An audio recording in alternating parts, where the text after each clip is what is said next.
Welcome back. Today is the 10th of October. Time check 10:30 a.m. Eastern Standard Time or 10:30 p.m. Singapore Asia Time. Welcome back. Really happy to see all of you today. And this morning I started off with a really early morning walk. I think I pushed myself too hard. kind of end up below the weather right now. So I hope everyone is fine. And let's send out the first message. Welcome back. All right. If you're live with us, please go to the YouTube live chat or the Facebook, Twitter link in. You can join us in the conversation right there. I see Angel. Welcome back. Rose, Calvin, Manfred, Hiram. Good to see all of you. Wow. And today, Monday, kind of started out like really cold weather. It was like raining in the morning and throughout the day, I was just like drowsy, Cinderella mood. I think tonight is a very good night to sleep really soundly, right? So we have gone through the Saturday analysis as well as the Sunday analysis. So what we're going to do is just take it at our stride to understand what is the most important story of the day, and then that will set us the pace for Thursday inflation data. Nothing changed in the strategy. Always mark out the key dates. There is the inflation coming on Thursday, and then interest rate hike will be in November and December. All right, so the strategy remains the same. Wow, so many of you are tuning in right now. Thank you very much for joining us this moment. Okay, so I'm going to show you the most important article of today, and I think this is coming from one of our superheroes. We traded based on his trades as well back in 2020. And let's take a look what he has to say to the market. Here we go. Paul Tudor Jones believes we are in or near recession, and history shows stocks have more to fall. All right. So let's set up the framework by Paul Tudor Jones. And this is the part everybody is kind of really struggling to grapple with, what I call dynamic data. Look at this statement here. Paul Tudor Jones believes the US economy is either near or already in the middle of a recession. But, no one is telling us. No one is telling us with certainty, with clarity, are we in? Are we out? Are we soft? Are we hard? What's going to happen? All right. So, of course, they are all busy with their midterm election right now. And, this is the time where typically in an election month, a lot of things have been said and done, but nothing's get done. I was aware that, this afternoon, Malaysia has also called for a snap election. And kind of the timing is kind of weird because in Asia right now, we are facing the monsoon. And when you have election in the middle of a monsoon, people tend to get hurt. All right. So on one hand, they want to go to the ballot boxes to vote. On the other hand, it's going to be treacherous. There'll be flooding, ponding everywhere. And then perhaps that's the window of opportunity for whoever wants to win the election very badly. All right. So this is the election season starting from Malaysia. And of course, this Sunday, we have the crowning of the Chinese emperor. And midterm election is on the 8th of November. So all these things going on, okay? Now with the backdrop, then I want to read out to you what Paul Tudor Jones is saying over here, okay? US economy is either near or already in the middle of a recession as Fed reserves rush to tamp down soaring inflation with aggressive rate hikes. We know about that. And I was reading the report, they want to push it to 4.5%. So right now, we are 3%. And let's play out with the number, right? In November, if they continue with a 75 basis point, we'll hit 3.75%. In December, continue with another 75 basis point, we'll hit 4.5%. It gone past the terminal rate of 4% that we were hoping for. Now, this is bad at 4.5%, all right? And next year, it continues. So this is the part that everybody kind of get rattled by the market, stay away from the market. The market is on a free fall. It is norm. There will be a lot of pain. And I can only encourage you, stay through with the pain. It's not going to be forever, all right? So No doubt going through the pain is not easy, but if you stay true, you're going to learn so much and you're going to come out much, much wiser. And of course, we don't want your portfolio to get hurt, right? So this is why we are doing this every day. I don't know whether it started now or it started 2 months ago when asked about recession risk. We always find out and we are always surprised at when recession officially starts, but I'm assuming we are going to go into one, all right? Then we go through the NBR, National Bureau of Economic Research, which is the official arbiter of recessions and uses multiple factors in making its determination. Right? NBER defines recession as significant decline in economic activity that is spread across the economy and lasts more than a few months. However, the Bureau's economists profess not even to use gross domestic product as a primary barometer. Okay? So again, there's a discourse on which indicator to look at, who to determine when, and are we in the middle of it? But this is what is coming from Paul Tudor Jones. He said that there is a specific recession playbook to follow for investors navigating the treacherous waters. And history shows that risk assets have more room to fall before hitting a bottom. Okay? So most recession lasts about 300 days. Now, if you count our current recession, I just took it at 1st of January 2022. We have been free falling 45 degrees until now. And by the time of the end of the year, we've probably fallen 365 days. All right. So the stock market is down 10%, say. And the first thing that happened is short rates will stop going up and start going down before the stock market actually bottoms. So, as a result, he believes that the target rate for inflation at 2% is going to be very challenging. Why? Due to the significant wage increases. So you can't have everything happening at the same time, and that's why it's very tricky, right? He used it to describe like a toothpaste. Once you squeeze the toothpaste out, it's very difficult to push it back in. And that's what happened to inflation. The monster right now is released. We can't push it back to the genie bottle. Very, very tough. And that's the reason why he said this. If we go into recession, this has really negative consequences for a variety of assets. Then you go right to the final part here. To battle inflation, the Fed is tightening monetary policy at its most aggressive pace since 1980s. The central bank last month raised rates by 0.75 of a percentage point for a third straight time, vowing more hikes to come. And we calculated that we're going to hit 3.75, hit 4.5, two more painful 75 basis point hike, all right? But if they don't keep going, and we have high and permanent inflation, it just creates, I think, more issues down the road. If we are going to have long-term prosperity, we have to have a stable currency and a stable way to value it. So yes, you have to have something 2% and under inflation in the very long run to have a stable society. So there's short-term pain associated with long-term gain. That is the message for us today, which is the most important message. Many things to think about, to reflect. Now, what he's describing is the overall economy, the big picture. And, again, I was playing around with different websites and I start to see like Tabula, Outbrain, suggesting ads from different parties that's promoting investing right now. I've seen those ads. I say, wow, this is like very, very aggressive, because at this moment, the reading of the Fed interest rate hike and the recession is super crucial. Super crucial. We get it wrong, we're going to get stuck for a long, long time, all right? Now, we've been stuck for 1 year already. So right now, the way I see it is we have to limit to like not more than 3 sectors to play. I kind of briefly touched upon it. I spoke about energy crisis, nuclear crisis, and the Fed crisis, right? So there's every passing day, there's more clarity. I'm thinking deeper.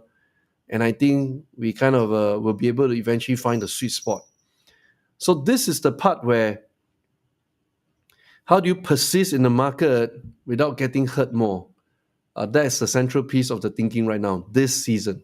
All right. So I hope you guys are, following up closely with us, and kind of very scary, when I go out there, different websites, and I see, wow, there's some crazy bunch of people out there gone crazy, totally crazy. We are very, very conservative. And that's the reason why I want to bring out this very important article. Despite all odds, I think this guy has the best candidate, the best chance to run the race with us. All right. Ready? Here we go. Tesla sells record China made vehicles in September following Shanghai factory upgrade. All right. So we knew about this. There was a still period of about 4 to 6 weeks when they upgraded the Shanghai Gigafactory. Now, this is like mind-boggling numbers. Some of you may not understand the numbers itself. Tesla sold 83,135 China-made vehicles in wholesale in September. Now, what is September? It means 7, 8, 9, 9, the ninth month of the year. Smashing its record of monthly sales in China, the China Passenger Car Association said on Sunday. This is mind-boggling. And once they start hitting this peak, they'll just keep repeating it. All right, just replicate. And they achieve economies of scale. They have unlimited demand. You can go to the black market of Tesla. The moment you buy a new Tesla, you flip, you make money. That's how high the demand is for Tesla cars, all right? So if we go down right over here, the number marks an 8% increase in August and outpaced the more than 5% month-over-month growth of all wholesale electric vehicle sales in China. It set a new record for Tesla's Shanghai factory since production began in December 2019, topped the private sales record of 78,000 in June, as the US car maker continues to invest in China production. All right, so this is really, really important for us to kind of take a step back and say, wow, these numbers are real. I mean, it's like mission impossible to accomplish for any other manufacturer. Like you just probably heard, Rivian has done a complete total car recall due to one of their braking systems that's not working, right? So while Tesla is just running the race ahead, okay? So all this kind of put it together, the one that really can compete is China's BYD. That's because their sale price per car is much lower than Tesla. So if you measure it quantitatively, they will have more, but qualitatively, multiply against the sale price of the car, Tesla is generating much more cash earnings, all right? So this is the part. Now, as I show you this, then, it begets the question, okay, we know they've done well in selling cars. But what is the climate right now? Okay, so the climate right now, very simple. I just do a simple test, and I encourage you guys to do it as well. Just look for Tesla. And right now, he's a political commentator for Russia, Ukraine, for China, Taiwan. And then everywhere is like mind-boggling. China's sales record as Beijing praises Musk's Taiwan proposal, right? And this is talking about the upgrade. And Beijing thanks Elon Musk after his suggestion on how to end China-Taiwan. And this Musk praised by a Chinese diplomat over controversial Taiwan plan. What is his plan? His plan is about peace. And sometimes, when you look at current affairs, the so-called parties that really should preach about peace, but they went on to antagonize, it's very, very complicated, all right? Because first of all, I think I live in a global economy where I seen friends 2-3 passports, travel globally as a citizen. They can buy houses in Dubai, in Asia, in the US. They can just move around very easily. That belongs to the rich. Now, to the poor, your mobility is much more restricted, right? You kind of confined within your domestic economy and can't do much. So when it becomes like very contentious issues like Taiwan going for independence, despite knowing that there will be outbreak of war if they declare independence. And we spoke about this quite a few times. Who in the world right now that can bridge the conversation between the Americans and the Chinese? I think there's only one guy right now, and that's Elon Musk. All right. So he put forward a kind of an idea. Why don't run Taipei just like how they run Hong Kong, overseen by the Chinese government and full autonomy, as long as don't messed up, as long as don't go around street protests and all that, should be fine. So I'm more on the camp of peace, not on the camp of triggering a war. And I share with you, I think we are in a very, very sensitive period. North Korea just flew the ICBM over Japan, and in retaliation, South Korea also have to drop bombs with the Americans. That's one area. Second area, China and Taiwan. And China is circling Taiwan, conducting military exercises there. Something could have gone wrong there. Russia, Ukraine, they just destroyed the bridge connecting Russia to Crimea. And today, they took their revenge by bombing Kyiv, inner city. Doesn't get better. And Ukraine applied for accelerated application to NATO. Doesn't get better. And right now, they destroyed the bridge connecting Russia and Crimea. Putin can invoke the constitution and say that they have been attacked by terrorists and thereby trigger nuclear weapons. So, this afternoon I was with Richard, my good friend, my mentor, and he was asking me that if there's so many calamities out there, perhaps why are we still doing what we do right now? We should just enjoy life and just plan for Armageddon. So what do you think, right? We live in a very, very treacherous world and kind of everything happening at the same time. Not easy, right? So my thoughts about that is, yes, we are living in a treacherous world, and I always believe in the concept of faith, hope, and love. We must have faith. We must continue hope. And love conquers all. Love always wins. So that's my philosophy. That's why I'm doing this every day. Despite right now I'm like a Cinderella spinning my head. I think I caught a little bit of flu. But I want to do this. I want to keep doing this. Keep you guys updated. Make sure you all really know what's going on. Don't give up. Be kind of like an encouragement to you. Likewise, I also drawing encouragement, inspiration for many, many other people, right? So that is what counts. That is the relationship that we value. So that being said, 4th November coming up. I'm not too sure how many of you have signed up for the event. It's like first time after 2.5 years I get to see you, a high five, do a one-to-one picture, do a group photo, and really looking forward to that. All right. So I can't tell you how excited I am about it, but I hope you also take the time, visit Singapore, especially for our friends overseas. Take this chance to visit Singapore, set up banking accounts in my country. The world is so messed up right now. It's always good that you have banking accounts in a stable nation like Singapore, for whatever reasons. Okay, and then come here, just like treat it like a staycation or event on a Friday, Saturday, Sunday. Just relax, chill out at the hotel, go and walk. And I was walking very far from Four Seasons Hotel to Lau Pa Sat, and then from Lau Pa Sat walk back, and he walked past the founding father's house at Oxley. So kind of a monumental building, and with lots of blockades right outside the house, with many CCTV, and I walk past and look at it. Wow, this is where Singapore all started.